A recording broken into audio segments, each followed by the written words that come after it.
महामारी के बारे में केवल सुना ही था इसके लोगों ने, लेकिन अब तो बच्चे बच्चे को पता चल गया है कि महामारी क्या होती है। चारों ओर लोग मर रहे हैं, हर दिन लाखों लोग इस बीमारी की चपेट में जा रहे हैं, हर कोई परेशान है। सबको घर में रहने के लिए कहा जा रहा है, लेकिन अगर घर पर रहेंगे तो खाएंगे क्या, काम नहीं करेंगे तो पैसे कहाँ से आएंगे। अमीरों का तो ठीक है, पर बेचारे रोज कमाने वाले, रोज खाने वाले पूरी तरह से परेशान हैं। अगर महामारी से नहीं मर रहे तो भूख से मरे जा रहे हैं। ना चाहते हुए भी उन्हें घरों से बाहर निकलना पड़ रहा है, और फिर ये महामारी उसे अपनी चपेट में ले रही है। पर ऐसे भी कुछ लोग हैं जो अपनी जान की परवाह किए बिना गरीबों की मदद कर रहे हैं। उन्हें खाना, दवाइयाँ अच्छी तरह से यहाँ से वहाँ लाकर दे रहे हैं, यहाँ तक कि सांसें भी दे रहे हैं। ऐसे ही कुछ लोगों के बारे में आज इस कहानी के जरिए देखते हैं और जानने की कोशिश करते हैं कि एक आम इंसान भी कब और कैसे भगवान बन जाता है।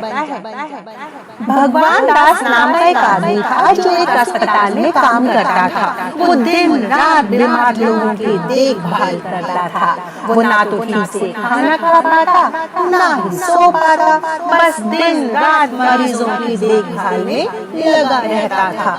एक बार की बात है, जब वो अस्पताल से अपने घर जा रहा था तो रास्ते में उसे एक आदमी मिला जो कि अपने साथ एक औरत को लेकर अस्पताल की ओर जा रहा था। भगवान दास उसके पास जाता है और पूछता है, क्यों भाई, क्या हुआ? इतने परेशान क्यों लग रहे हो? भाई साहब, ये मेरी पत्नी है, ये कोरोना की चपेट में आ गई और 3 दिन से इसे तेज बुखार भी है, खांस भी रही है और ठीक से सांस भी नहीं ले पा रही। तो तुमने अभी तक इन्हें अस्पताल में क्यों नहीं भर्ती किया? क्या करूं भाई, 2 दिन से इसे लेकर कई अस्पताल का चक्कर लगा चुका हूं, पर इसे कोई भर्ती ही नहीं कर रहा। अस्पताल में जगह ही नहीं है। ऐसा कहकर वो रोने लगा। भगवान दास को दया आ गया। वो तुरंत उस आदमी को अपने साथ उसी अस्पताल में ले जाता है जहाँ वो काम करता है। लेकिन अब तो उस अस्पताल में भी जगह नहीं थी, और दूसरी ओर उस आदमी की पत्नी की तबीयत और खराब होती जा रही थी। भगवान दास को समझ नहीं आ रहा था कि वो क्या करे। फिर भगवान दास उस आदमी को लेकर उस जगह जाता है जहाँ पर बाकी के कर्मचारी काम करते थे। भगवान दास वहाँ पर एक स्ट्रेचर लाता है और उसकी पत्नी को वहाँ पर लेटा देता है और एक डॉक्टर को बुलाकर लाता है और उस आदमी की पत्नी का इलाज करने के लिए कहता है। डॉक्टर उस आदमी की पत्नी को दवाई देता है और फिर कुछ देर बाद उसकी पत्नी की हालत में थोड़ा सुधार आ जाता है।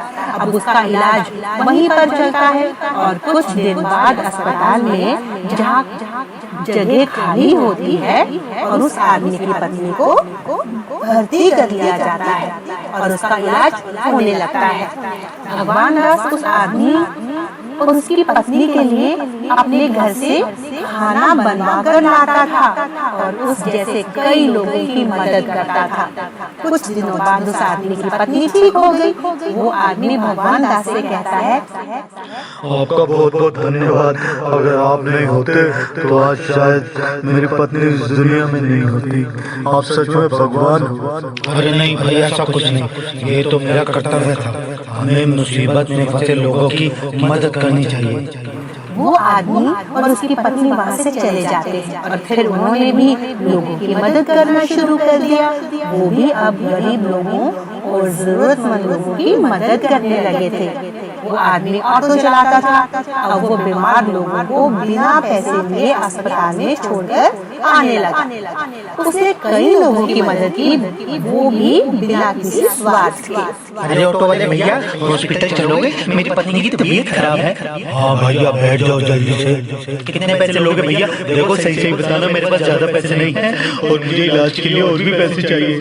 अरे भाई, आप अपनी पत्नी को लेकर तो बैठ जाओ, मैं आपसे एक भी पैसा नहीं लूंगा। मैं हॉस्पिटल जाने वालों को फ्री में ही लेकर जाता हूँ। वो आदमी अपनी पत्नी के साथ बैठ जाता है और ऑटो वाला उनको लेकर अस्पताल की तरफ चल देता है। ऐसे ही लोगों में एक थी सरिता। वो एक सामाजिक संस्था चलाती थी, लेकिन इस महामारी के चलते उसे इस संस्था को बंद करना पड़ा। सरिता का पति विदेश में रहता था और वहाँ से आ नहीं पा रहा था, क्योंकि बाहर देशों से आने वाले लोगों को अभी आने नहीं दिया जा रहा था। सरिता गर्भवती थी और उसकी देखभाल करने वाला कोई नहीं था। सरिता रोज खबरें पढ़ती थी कि लोगों को इस महामारी के चलते बहुत दिक्कतों का सामना करना पड़ रहा था। उससे रहा नहीं गया और उसने घर से ही काम करने और लोगों की मदद करने की सोची और फिर उसने घर से ही काम करना शुरू कर दिया। अब वो फोन के जरिए लोगों से बात करती और उन्हें जो मदद हो सकती करती थी। वो कभी लोगों को अस्पताल के बारे में जानकारी देती तो कभी सांस के लिए ऑक्सीजन की मदद करती। उसकी जान पहचान कई लोगों से थी, इसीलिए वो ये सब कर पा रही थी। उसने और भी लोगों को इसके साथ जोड़ दिया था। जरूरतमंद लोग उसे फोन करते और कभी ऑक्सीजन के लिए तो कभी दवाई के लिए तो कभी अस्पताल में भर्ती करने के लिए संपर्क करने लगे। सरिता उनकी मदद करने लगी। वो इतना भी भूल गई कि वो जल्दी ही माँ बनने वाली है। एक बार की बात है, सरिता को रात के ठीक 2 बजे एक फोन आता है। सरिता तुरंत फोन उठा लेती है और दूसरी तरफ से आवाज आ रही थी, दीदी मेरी मदद करो, मैं बहुत मुश्किल में हूँ। मेरे पति की अचानक तबीयत खराब हो रही है, मुझे सांस लेने में बहुत दिक्कत हो रही है, घर पर कोई नहीं है, मैं क्या करूँ, मेरे पति को बचा लो। देखो तुम डरो नहीं, उन्हें कहीं अस्पताल में लेकर जाओ। मैंने अस्पताल ले जाने वाली गाड़ी को फोन किया था, पर वो अभी भी नहीं आई, मुझे बचा लो दीदी। सरिता को कुछ समझ नहीं आ रहा था। वो औरत जोर जोर से रो रही थी। उसके रोने की आवाज सुनकर सरिता भी थोड़ा घबरा गई। फिर वो उस औरत के घर का पता मांगती है और मदद करने का भरोसा देकर फोन रख देती है। फिर सरिता अपने साथ काम करने वाले लोगों को फोन करती है, लेकिन उस समय कोई नहीं आ पाया। कुछ देर सोचने के बाद सरिता ने फैसला किया कि वो खुद ही उस औरत के घर जाएगी और फिर वो एम्बुलेंस लेकर उस औरत के घर के लिए निकल पड़ी और कुछ देर बाद उसके घर पहुंच गई। भगवान आपका भला करे दीदी, आपने इस हालत में मेरी मदद की। आपने अपनी परवाह किए बिना मेरे लिए इतना कुछ किया। आप तो सचमुच में भगवान हो। नहीं नहीं बहन, ये तो मेरा कर्तव्य है। तुम्हारे पति की जान बच जाए, इससे बड़ी बात क्या हो सकती है। तुम इस एम्बुलेंस में अस्पताल चले जाओ, मैंने वहाँ बात कर ली है, और अगर कोई तकलीफ हो तो मुझे फिर से फोन कर देना। फिर वो एम्बुलेंस उनको लेकर अस्पताल की तरफ चल देती है। सरिता वहाँ से चली जाती है। रास्ते में सरिता को लगने लगा कि उसकी तबीयत भी खराब हो रही है, तो वो भी तुरंत अस्पताल की ओर जाने लगी। लेकिन उसकी हालत इतनी बिगड़ गई कि वो अपनी गाड़ी लेकर सीधे अपने डॉक्टर के पास पहुँचती है। देखो सरिता, ये तुम ठीक नहीं कर रही हो। मैंने तुम्हें टेस्ट के लिए बोला था और तुम इस हाल में भी ये सब कर रही हो। इससे कॉम्प्लिकेशंस हो सकती हैं Sarita, please try to understand. Okay doctor, मैं आगे से ध्यान रखूंगी। आज तुम यहीं पर रहो, कल मॉर्निंग में कुछ टेस्ट करके तुम्हें घर के लिए भेज दूंगी।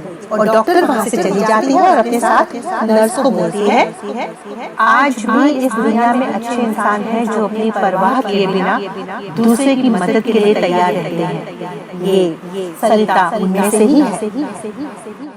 अब आपको मिलवाते हैं सविता काकी से। सविता काकी वो हर रोज खाना बनाकर गरीबों को देती थी। वो हर रोज 100 लोगों का खाना बनाती थी और फिर उन्हें गरीबों में बांटती थी, वो भी बिना पैसे लिए। एक बार की बात है, सविता काकी जब अपने घर पर आराम कर रही थी, उसे दो बच्चों के रोने की आवाज सुनाई दी। वो भाग कर बाहर आई तो उसने देखा कि बाहर तो बच्चे खड़े हैं, वो रो रहे थे। सविता काकी उनके पास गई और पूछा, अरे बच्चों, तुम लोग कौन हो और कहाँ से आए हो और क्यों रो रहे हो? हमारे माँ बाप वहाँ एक पेड़ के पास बीमार हालत में पड़े हैं, कोई हमारी मदद नहीं कर रहा, उन्हें 2 दिन से खाना भी नहीं खाया है, हमारी मदद करो नहीं तो हमारे माँ बाप मर जाएंगे। सविता काकी अंदर गई और कुछ खाना लेकर उन बच्चों के साथ उस जगह की ओर चल पड़ी। कुछ दूरी पर उसने देखा कि 2 लोग एक पेड़ के नीचे अधमरी हालत में पड़े। सविता काकी उनके पास पहुंची और उन्हें पानी पिलाया और फिर उन्हें खाने के लिए कुछ दिया तो उनकी जान में जान आई। अपने माता पिता को जिंदा देखकर वो बच्चे सविता काकी को धन्यवाद देने लगे। फिर उन्होंने बताया कि हम लोग शहर से अपने गांव जा रहे थे और रास्ते में कुछ भी खाना ना खाने की वजह से हमारी हालत हो गई। जो कुछ थोड़ा बहुत था वो हमने बच्चों को खिला दिया। सविता काकी उन्हें अपने घर ले गई और कुछ दिन रहने के लिए कहा। फिर जो वो अच्छे हो गए तो उन्होंने भी सविता काकी की मदद करनी शुरू कर दी और खाना बनाने में और गरीबों तक पहुंचाने में उनकी मदद करने लगे। सविता काकी, आप भगवान का ही एक रूप हो जो बिना किसी स्वार्थ से गरीब लोगों को खाना खिला रही हो। सच में आप बड़ा पुण्य का काम कर रही हो काकी। अरे दीनों, इसमें मैं क्या कर रही हूँ? सब करने वाला तो वो भगवान ही है जिसने मुझे इस काबिल बनाया कि मैं किसी की मदद कर सकूं। तो देखा, और भी ऐसे लोग हैं जो इस महामारी के समय में भी लोगों की मदद कर रहे हैं। ऐसे लोगों को हमारा दिल से प्रणाम।